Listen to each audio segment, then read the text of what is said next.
В Чувашском художественном музее прошла межрегиональная музейная научно-практическая конференция «Книжная графика. История и практика музейного бытования». Доклады о книжных иллюстрациях исследователей из Мариэл, Санкт-Петербурга и Чебоксара зачитывались в самой подходящей по тему конференции выставки. Проект Вятского музея имени Васнецовых «Ребятам о зверятах» сегодня открыт для всех зрителей. Это иллюстрации к книгам о животных и добрым сказкам. На книгах с картинками известных иллюстраторов, уроженцев Вятской земли Юрия Васнецова и Евгения Чарушина, выросло не одно поколение читателей. Их художественный почерк узнаваем. Взрослых эти картинки с выставки отправляют в далекое детство. Выставка, привезенная из Вятского художественного музея имени Васнецовых, называется «Ребятам о зверятах». Ну, как мы все понимаем, конечно же, она не только для детей, но и для взрослых, которых она точно не оставит равнодушными.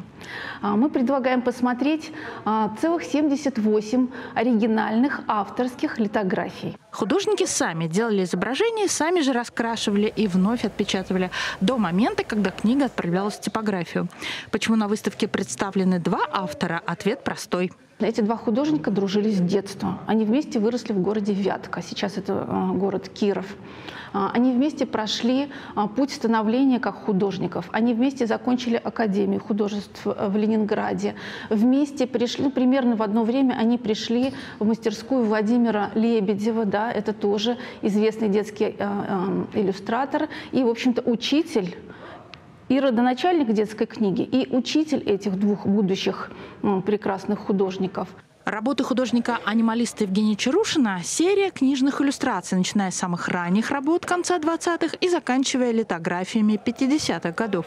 Это уникальный почерк, который невозможно перепутать, и огромная любовь к братьям нашим меньшим, которая считывается зрителями. Творчество Юрия Васнецова на выставке представлено не только книжными иллюстрациями, литографиями, но и живописными работами. Это серия эскизов художника к сборнику «Русские сказки». Такими мы знаем «Царевну-лягушку», «Курочку-рябу» и «Лисичку со скалочкой». Замечательная выставка. И я думаю, что надо постараться сделать так, чтобы многие вот эти вот дети из Чебоксар, из соседних вот школ, из районов Чувашии, они бы приехали, посмотрели. И я думаю, что на многих эта выставка повлияла бы с благородной такой стороны.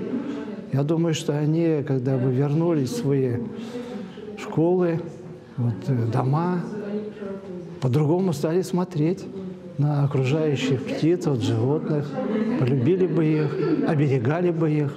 Это, я думаю, что главная цель вот художника. Выставка «Ребятам о зверятах» будет работать и в зимние каникулы. И можно будет увидеть мир, в котором герои добры, смешны, обаятельны, их запоминаешь надолго, а припомнив, непременно улыбаешься. Анна Филиппова, Михаил Солин, Вести Чувашия.